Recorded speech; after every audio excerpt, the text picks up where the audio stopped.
ಅಂತಾರಾಷ್ಟ್ರೀಯ ಮಹಿಳಾ ದಿನಾಚರಣೆಯನ್ನು ಕ್ರೈಸ್ಟ್ ಕಾಲೇಜ್ ಭಾಷಾ ವಿಭಾಗದ ಸಂಯುಕ್ತ ಆಶ್ರಯದಲ್ಲಿ ಕರ್ನಾಟಕ ವೈಚಾರಿಕ ಚಿಂತಕರ ವೇದಿಕೆಯ ಅಧ್ಯಕ್ಷನಾದಂಥ ನಾನು ಖ್ಯಾತಿ ಪ್ರಕಾಶ್ ಆದ ನಾನು ನಮ್ಮೆಲ್ಲ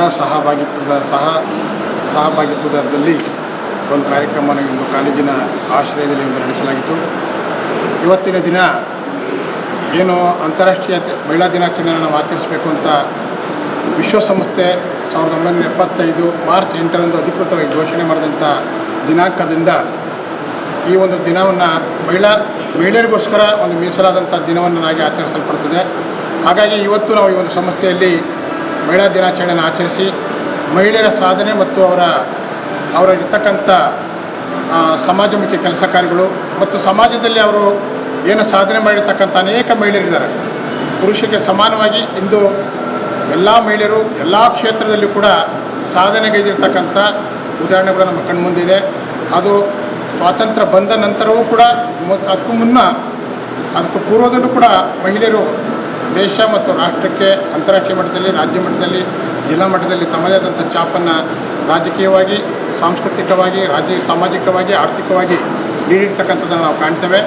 ಹಾಗಾಗಿ ಮಹಿಳೆಯರ ಸಾಧನೆಯನ್ನು ಕುರಿತು, ಅವರ ಪ್ರಾಮುಖ್ಯತೆಯನ್ನು ಕುರಿತು ಮತ್ತು ಮಹಿಳೆಯರು ಯಾವ್ಯಾವ ಕ್ಷೇತ್ರದಲ್ಲಿ, ವಿವಿಧ ಕ್ಷೇತ್ರದಲ್ಲಿ ಸಾಧನೆ ಮಾಡಿರ್ತಕ್ಕಂಥ ಮಹಿಳೆಯರನ್ನು ಗುರುತಿಸಿ ನಾವು ಈ ದಿನ ಅವರಿಗೆ ಒಂದು ಪ್ರಶಸ್ತಿ ಸನ್ಮಾನಗಳನ್ನು ಮಾಡಿ ಅವರಿಗೆ ಇನ್ನೂ ಹೆಚ್ಚಿನ ಜವಾಬ್ದಾರಿ ಈ ಸಮಾಜದಲ್ಲಿ ಮೂಡುವಂತೆ ನಾವು ಮಾಡಿದ್ದೇವೆ. ಅವರು ಪ್ರಶಸ್ತಿಗಳನ್ನು ಸ್ವೀಕರಿಸಿದಂತಹ ವೈದ್ಯಕೀಯ ಕ್ಷೇತ್ರದಲ್ಲಿ ಇಬ್ಬರಿಗೆ ಡಾಕ್ಟರ್ ಮಂಜುಳಾದೇವಿ ಪ್ರಾಧ್ಯಾಪಕರು ಹಾಗೂ ಮುಖ್ಯಸ್ಥರು KR ಆಸ್ಪತ್ರೆ ಮೆಡಿಸಿನ್ ವಿಭಾಗದಲ್ಲಿದ್ದಾರೆ. ಹಾಗೆ ಡಾಕ್ಟರ್ ರೇಖಾ ಅರುಣ್ ಪ್ರಸೂತಿ ಮತ್ತು ಸ್ತ್ರೀರೋಗ ತಜ್ಞರು. ಅವರು ಕೂಡ ಗಾನದಲ್ಲಿಯೂ ಕೂಡ ತಮ್ಮ ಹೆಸರನ್ನು ಸಂಪಾದನೆ ಮಾಡಿರ್ತಕ್ಕಂಥದ್ದು, ಛಾಪನ್ನು ಮೂಡಿಸಿರ್ತಕ್ಕಂಥ ಆ ಇಬ್ಬರು ಮಹಿಳೆಯರಿಗೂ ಕೂಡ ಗಾನವೈದ್ಯ ಪ್ರಶಸ್ತಿ ನೀಡಿ ಇಂದು ಪುರಸ್ಕಾರವನ್ನು ಮಾಡಿದ್ದೇವೆ.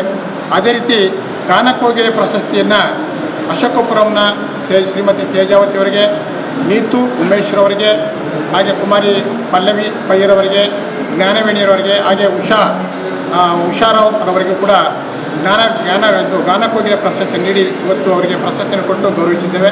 ಅದೇ ರೀತಿ ಸಮಾಜದಲ್ಲಿ ವಿವಿಧ ಸ್ತರಗಳಲ್ಲಿ ಸೇವೆಗಳನ್ನು ಮಾಡಿ ಸಂಸ್ಥೆಗಳ ಅಧ್ಯಕ್ಷಗಳಾಗಿ ಅನೇಕರು ಕೂಡ ಇಲ್ಲಿ ಒಂದು ಪ್ರಶಸ್ತಿಗೆ ಭಾಜನರಾಗಿದ್ದಾರೆ. ಪೌರ ಕಾರ್ಮಿಕರು ಕೂಡ ಮುಖ್ಯವಾಗಿ ನಮ್ಮ ರಾಮಕೃಷ್ಣ ನಗರದಲ್ಲಿರ್ತಕ್ಕಂಥ ಪೌರ ಕಾರ್ಮಿಕರು ಸುಶೀಲಮ್ಮ ಮತ್ತು ಚಿತ್ರ ಇವರಿಬ್ಬರಿಗೂ ಕೂಡ ಇವತ್ತು ಪ್ರಶಸ್ತಿಯನ್ನು ನೀಡಿ ಸಮಾಜ ಸೇವಾ ರತ್ನ ಪ್ರಶಸ್ತಿ ನೀಡಿ ಗೌರವಿಸಿದ್ದೇವೆ. ಹಾಗೆ ಶ್ರೀರಾಂಪುರ ಗ್ರಾಮ ಪಂಚಾಯತಿ ಮಾಜಿ ಸದಸ್ಯರಾದಂಥ ಕಮಲಮ್ಮ ನಟರಾಜರವರು ಕೂಡ, ಹಾಗೆ ನಮ್ಮ ನಾಗರತ್ನಮ್ಮ ನಾಗರಾಜರವರು ಕೂಡ, ಹಾಗೆ ಭಾರತ್ ಭೀಮ್ ಸೇನೆಯ ಜಿಲ್ಲಾಧ್ಯಕ್ಷರಂಥ ಮಾದೇವನವ್ರಿಗೂ ಕೂಡ ಇವತ್ತು ಸಮಾಜ ಸೇವಾ ಪ್ರಶಸ್ತಿಯನ್ನು ನೀಡಿ ಅವರನ್ನು ಗೌರವಿಸಿದ್ದೇವೆ. ಜ್ಞಾನವೇಣಿ ಜಿಲ್ಲಾ ಮಟ್ಟದಲ್ಲಿ ಕನ್ನಡ ಸಂಸ್ಕೃತಿ ಇಲಾಖೆ ನಡೆಸಿದಂಥ ಸ್ಪರ್ಧೆಯಲ್ಲಿ ಪ್ರಥಮ ಸ್ಥಾನವನ್ನು ಗಳಿಸಿ, ರಾಜ್ಯ ಮಟ್ಟದಲ್ಲಿ ಕನ್ನಡ ಸಂಸ್ಕೃತಿ ಇಲಾಖೆ ನಡೆಸಿದಂಥ ಸ್ಪರ್ಧೆಯಲ್ಲಿ ಜಾನಪದ ಕ್ಷೇತ್ರದಲ್ಲಿ ತನ್ನದೇ ಆದಂಥ ಛಾಪನ್ನು ಮೂಡಿಸಿ ಪ್ರಥಮ ಸ್ಥಾನವನ್ನು ಗಳಿಸಿಕೊಂಡಂಥ ಈಕೆಗೆ ಗಾನಕೋಗಿಲೆ ಪ್ರಶಸ್ತಿ ನೀಡಿ ಇವತ್ತು ಗೌರವಿಸಿದ್ದೇವೆ.